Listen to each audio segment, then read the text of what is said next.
Si Roque ulit, ibang klase ha.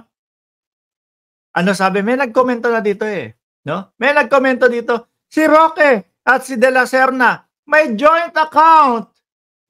Ibang klase.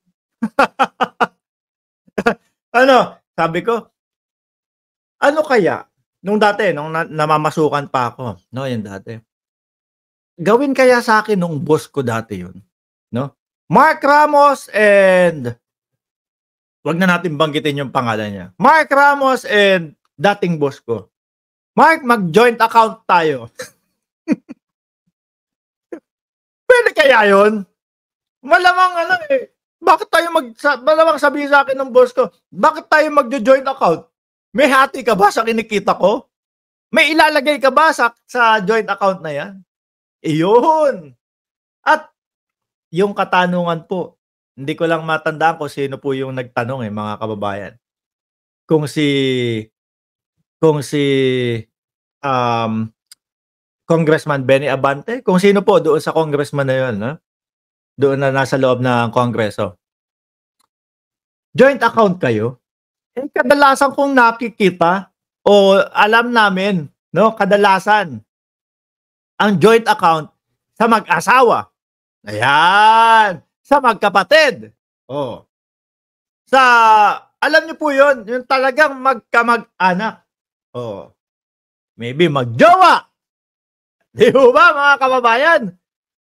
Di ho ba, mga kababayan? Nandiyan yung mga ganyan eh, yung mga joint account. Or talagang, business partner kayo. Tapos, pwede din. Ano, tapos, parehas tayo kukuha. Eh, hindi. Gagawa ng corporate account yun kung sakali. Di ba, mga kababayan? Pero yung joint account, kadalasan sa mga magjojowa. Hindi ko sinabi na magjowa si De La Serna at si Roque, ha? Mga kababayan. Pero ang sisteho, aba, ang sarap maka-joint account ni Attorney Harry Roque, mga kababayan. Kung meron ako makaka-joint account, eh gusto ko kagaya ni Attorney Harry Roque, mga kababayan.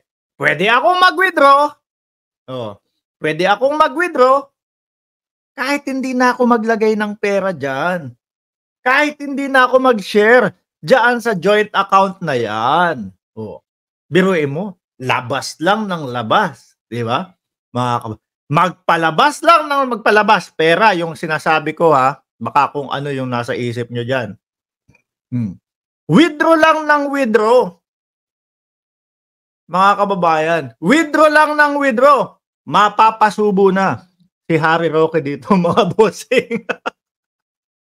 Talagang mapapasubo po, no? Eh, ang dami na po, mga kababayan, na nagsasalita diyan sa Kongreso pa lang, ha? Oh. Eh, paano pa yung Senado? At paano pa ito? Si Alice Guo, aka Gua Haping, nakuha na po, mga kababayan. Kaya nga eh, yung sinasabi ni Harry Roque dito sa kanyang post, dito, diyan, na ang ating Pangulo daw po ay ano na, ayan o, the poor fellas is 66 years old, ang ating Pangulo yan. And a combination of stress and coke can certainly affect him at his age. Eh baka po siya talaga ang totoong stress, mga kababayan. Dahil po ito sa mga lumalabas at nadidiscover po ngayon. At madidiscover pa, mga bossing. Ano kaya talaga sila? Ano, mga kababayan? Travel companion lang kaya talaga?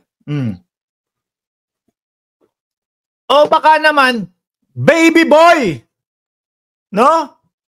Ni Attorney Harry Roque. O, baka sabihin nyo na naman, Mark, sinasabi mo bang magjowa sila? Hindi po. Baby boy!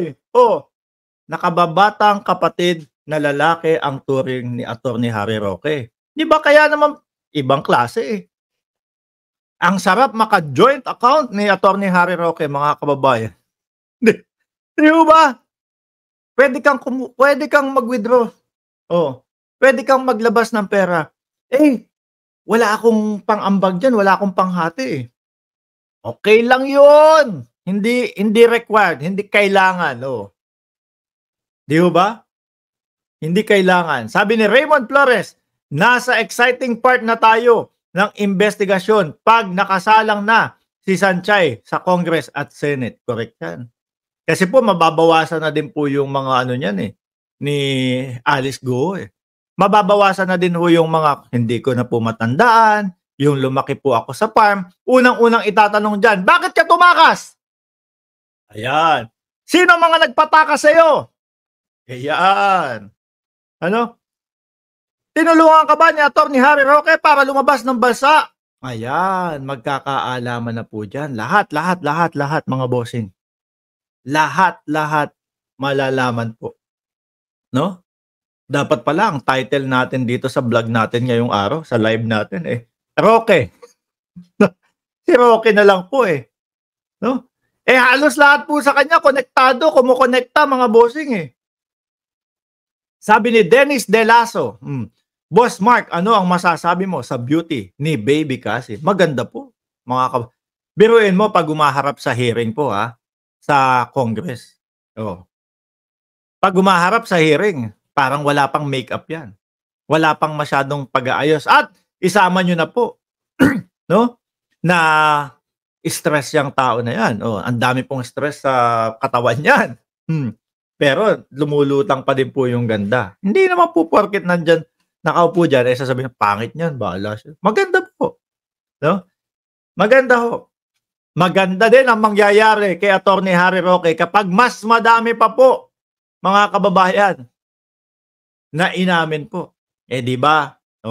Kaninang hearing, ano po, napaamin na siya. Ano yung ina-apply nyo doon? PAGCOR po. Sabi ko, paulit-ulit na PAGCOR. Anong PAGCOR? Ba't nag-a-apply ka ng PAGCOR? Kasi lalabas na doon sa bibig niya, mga kababayan, no? Na ang ina-apply po talaga nila, yung lisensya ng POGO. Yun, lumabas na din po sa kanyang bibig, mga kababayan. At, nako, eto na. Eto na po, mga bossing. Eto yung kanina yung napanood na video, no? Video. Ayan. Dali Ayan. Nandiyan po tayo. Ayan nandiyan po. Hindi nyo naman kailangan marinig Hindi nyo kailangan marinig ako, mga kababayan. Diyan, no? Kumbaga, ang main focus diyan, ayan, yung mga kongresista at si Cassie Ong kung ano yung mga yung mga inamin nila. Sabi ni Bogs 79, patay gutom vlogger. Sandali, inom lang ako ng kape ko, no? Na with oat milk. Na hindi ako gumagamit ng asukal. Ang gamit ko dito